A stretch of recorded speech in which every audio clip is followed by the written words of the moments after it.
I got the job at the Pinewood Motor Inn on a Tuesday afternoon in late October. It wasn't much, just a tired old roadside motel about 40 minutes outside of Bakersfield. The kind of place truckers used when they didn't want to drive another 2 hours, or families stopped at when their kid couldn't hold it anymore, and they figured they might as well crash for the night. The manager, Carl, was probably in his 60s. Thin guy, with these deep-set eyes that never quite looked at you directly. He walked me through the office during my interview, showed me the computer system, which was older than I was, and the key rack behind the desk. Physical keys, not card keys, actual brass keys with plastic tags. "Night shift's easy," he said, lighting a cigarette even though we were indoors. "Check people in, check people out if they're leaving early. Answer the phone. Don't fall asleep. That's it." I needed the money.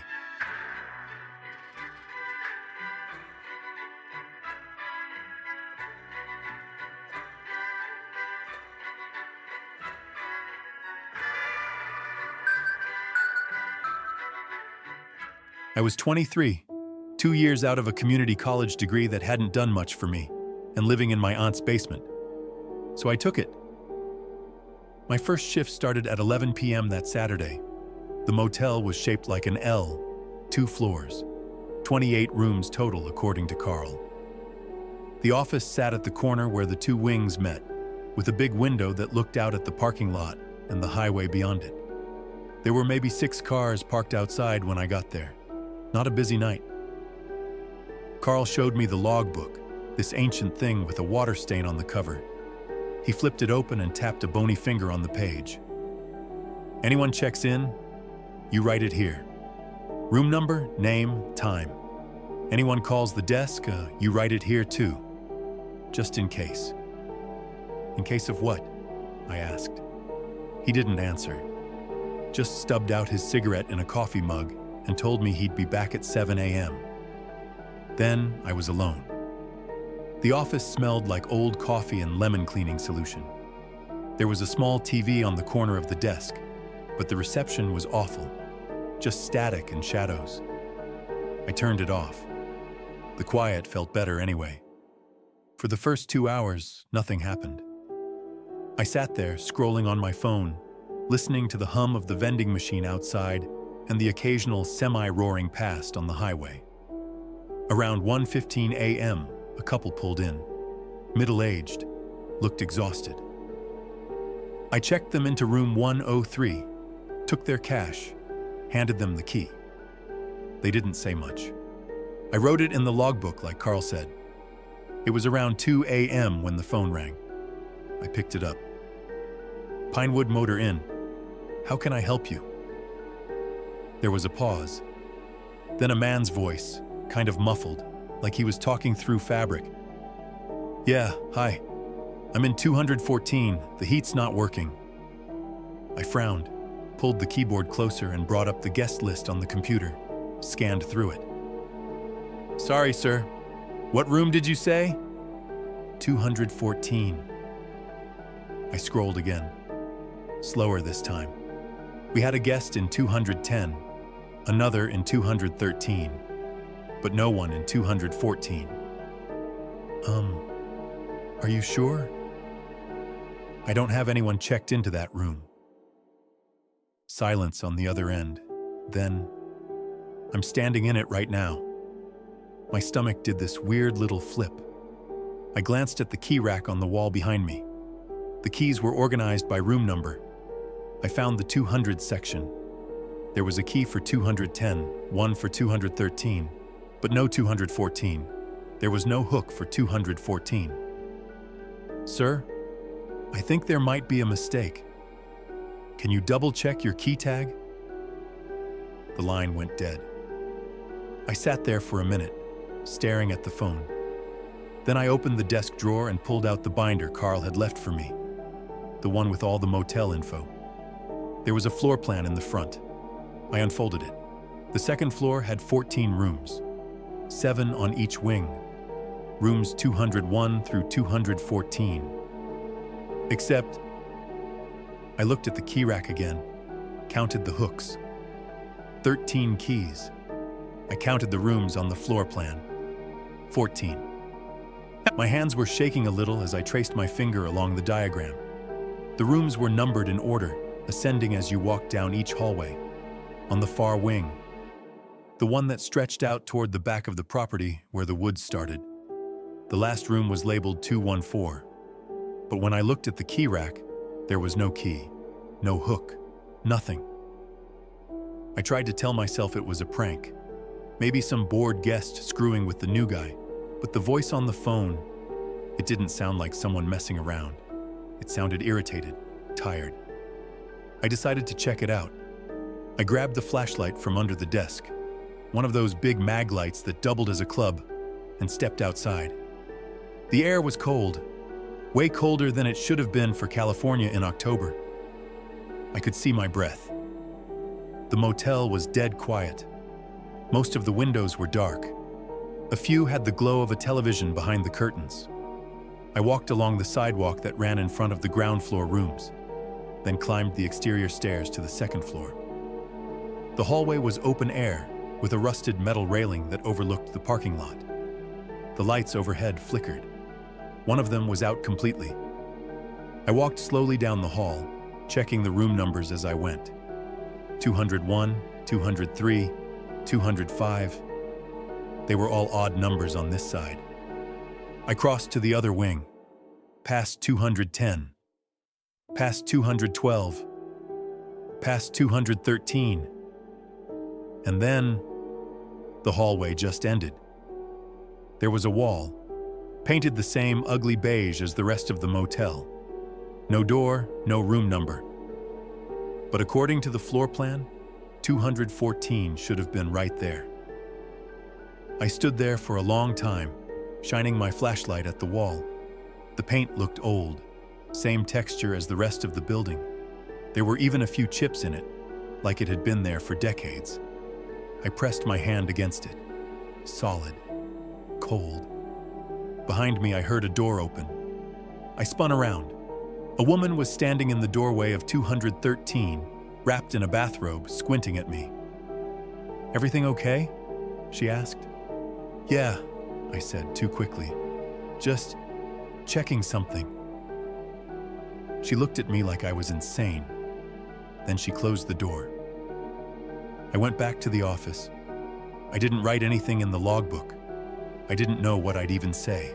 The next night, it happened again. This time, it was a different voice. A woman. She called at 1:30 a.m. and said the shower in 214 wasn't draining. I didn't go up there. I just told her I'd send maintenance in the morning and hung up. But my hands were shaking when I put the phone down. I pulled up the guest list again. No one in 214. I checked the credit card transactions, the cash payments, nothing. At 3 a.m., I walked upstairs again. I don't know why. Maybe I needed to prove to myself that I wasn't losing it. The hallway looked the same.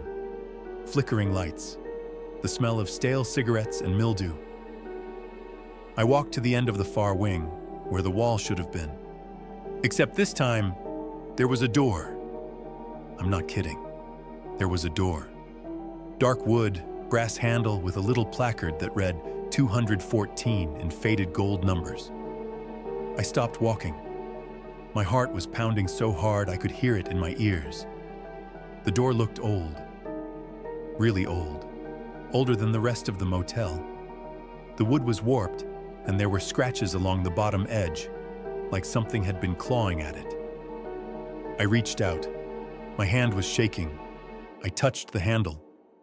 It was ice cold. I didn't open it. I don't know why. Maybe some part of me knew I shouldn't. Instead, I pressed my ear against the door and listened. At first, there was nothing, just silence. Then, I heard breathing. Slow. Wet. Like someone with a chest cold. I stumbled backward. My flashlight beam jerked across the hallway. I turned and walked. No, I ran back to the stairs. I didn't stop until I was inside the office with the door locked behind me. I sat at the desk, breathing hard, staring at the phone. It didn't ring again that night. I called Carl the next morning, told him I needed to talk to him about something. He sounded annoyed, but he said he'd come by that afternoon before my shift. When he showed up, I asked him about room 214.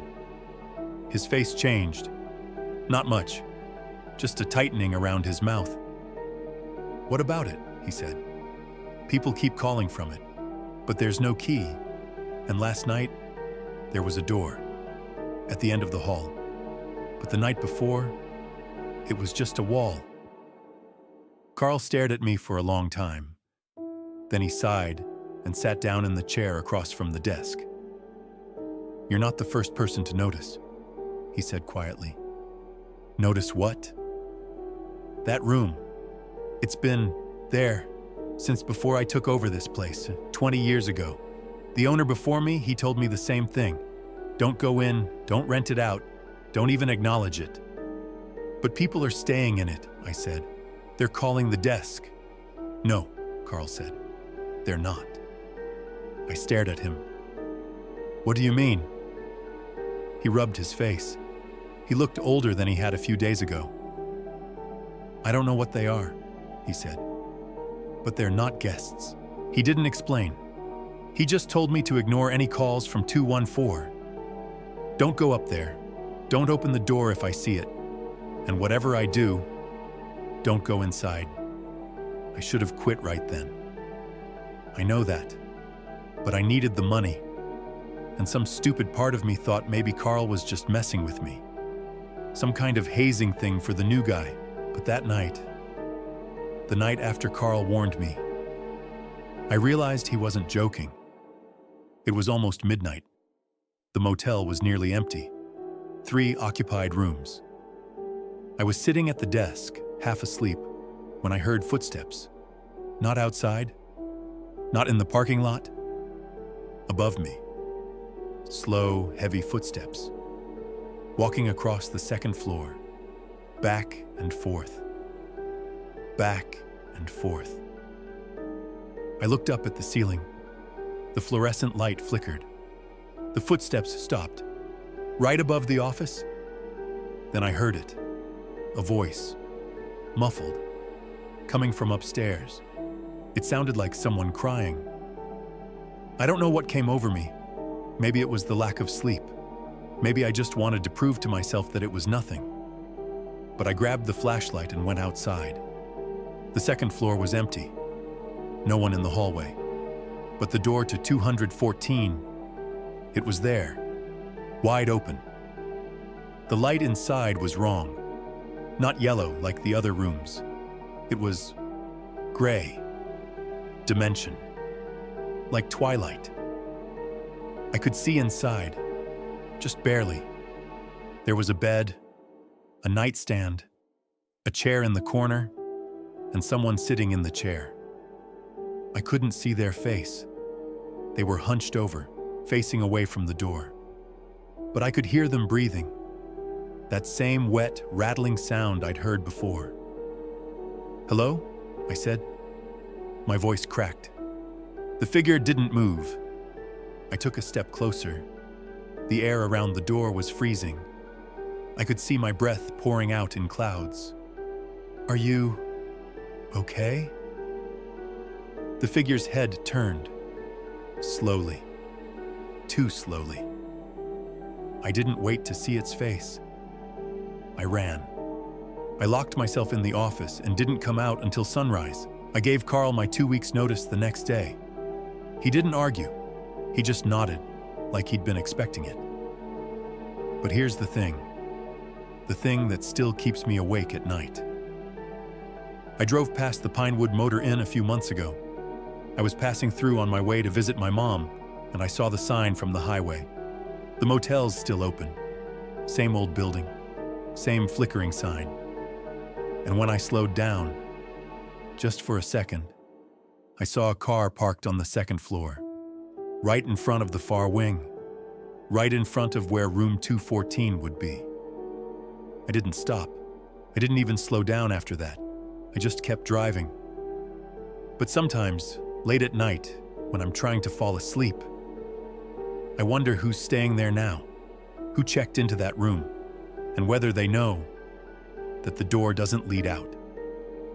I still have Carl's number saved in my phone. I thought about calling him, asking him if he ever figured out what that room really was, but I never did, because part of me already knows the answer. Some doors aren't meant to be opened, some hallways aren't meant to be walked down, and some rooms, no matter how many people check in, never let anyone check out. I don't work night shifts anymore. I don't care how much they pay. And I'll never set foot in another roadside motel as long as I live.